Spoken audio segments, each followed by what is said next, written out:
Have you ever found yourself staring up at the ceiling at 3 a.m. wondering, why me? Can I really handle one more thing on my already overflowing plate? If this hits close to home, you are not alone. It's like drowning, not in water, but in a sea of too much pressure, too much expectation, just too much of everything. And it's like everything collapses when it's the pressure and the too much is both in your professional world as well as your personal world.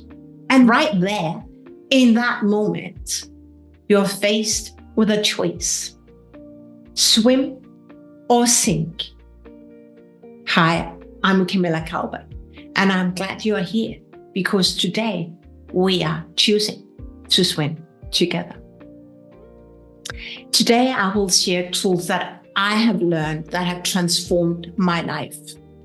So whatever is going out in the outer world, I still choose to swim.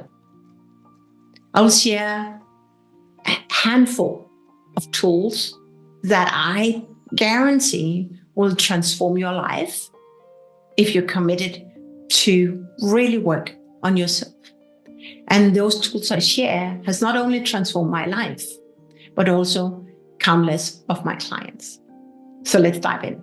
But before I start sharing the story, or start sharing the tools, I want to share a story. Let's start off with that. A few years ago, when I was learning about these tools I'm going to share with you now, about being unconditionally happy, visualizing and simulating my future, the future version of me, of being so powerful, having so much success, sharing my wisdom.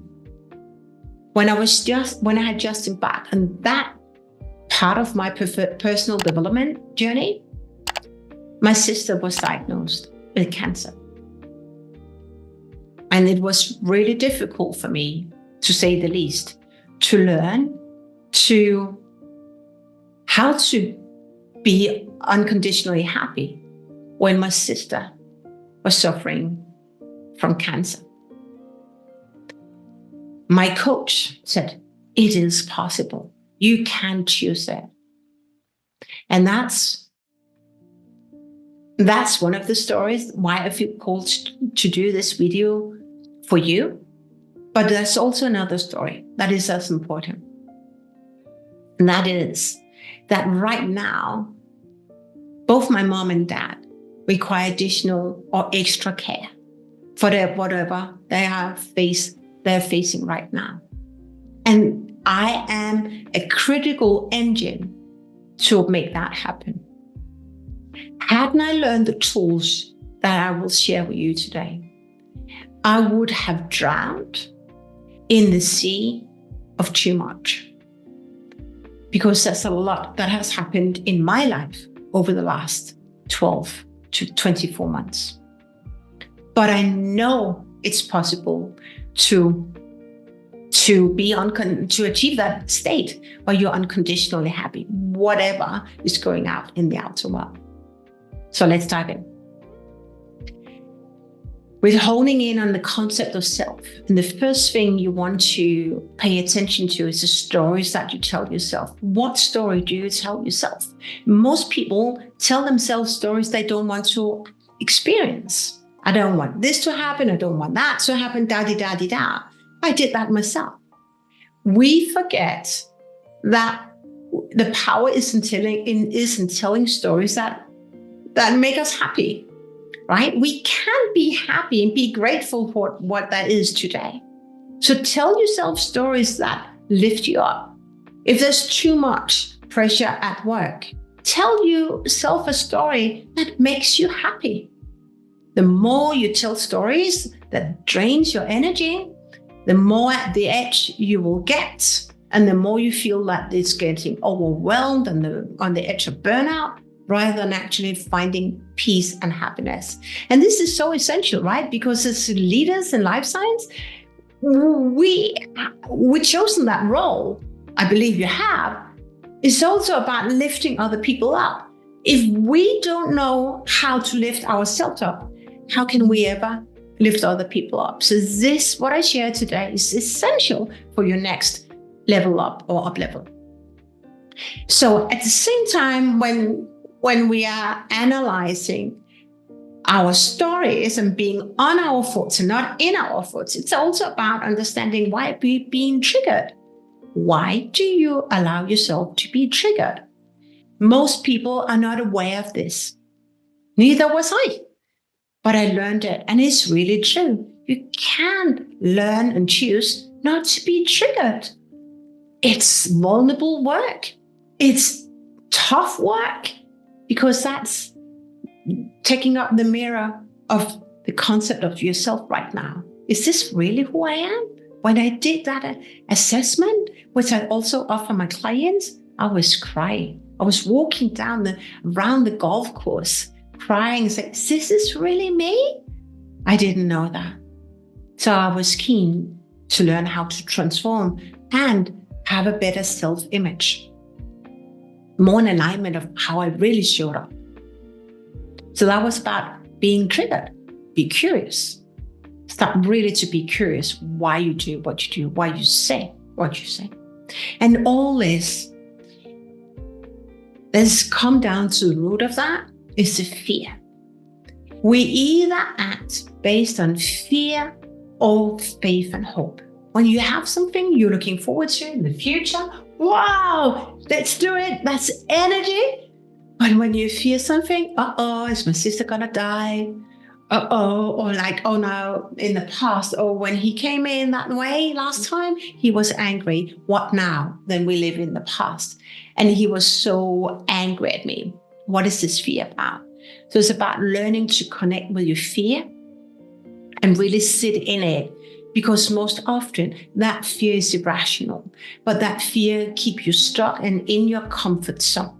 So it's about really connecting with your fear and get someone to help you say, but how true is that fear really? Until you know that, until you learn to dismantle that fear will drive you. And remember, 95% of your thoughts right now, they are subconscious thoughts. Only 5% of the thoughts that you think are subconscious thoughts. So you can choose to shift the balance for more conscious thoughts and less subconscious thoughts. Tool number 4, it's about slowing down. When we ride on fear, when we breathe life into fear, fear controls us. So we either live in the past because I don't want to experience that once again. I'm not going to do it. So we stick to the past. Though many people believe, and we had that conversation in our most recent Elevate and Inspire training, that people believe that they can create the future based on the past. But that is not so. You just get more of the path that you don't want. What you want is to create the future, but that is also to embrace your fears. And for this to embrace your fears, you get to slow down, to create those visionary, powerful strategies and solutions. That is the power of slowing down. And don't let fear control the game. And then step number 5 is about celebrating. Celebrate that you're on your thoughts. That you did I react like that again? I don't want to react like that again, right? Remember to celebrate. And there's a few more tools and tips I want to share with you. Because in all this, not drowning, but swimming, not singing, but swimming, right? Not being that in the sea too much. When there's a lot on your plate going on, when you're in high demand, both in your professional life and your personal life, it's about asking yourself, what is most essential today? I ask myself that question because right now there's a lot going on in my life. And I knew my priorities. And I'm sticking to those priorities. And I'm learning to bend time and space because I only have the time that I have. So remember to prioritize. many people find it difficult to say no. And they are more operational than strategic. You want to choose to be strategic smart, right? Or smarter, but make those strategic moves that gets you to where you want to be, not just anywhere, really where you want to be. That was the end of our time together today. And as we wrap up, if you pick up even one nugget of wisdom that makes the weight that you carry feel a bit lighter, that's a win. Our mission here is simple: to provide you with insights and tools that just not inspire, but propel you forward. If this sounds like something like you want to have more of, then remember to hit subscribe.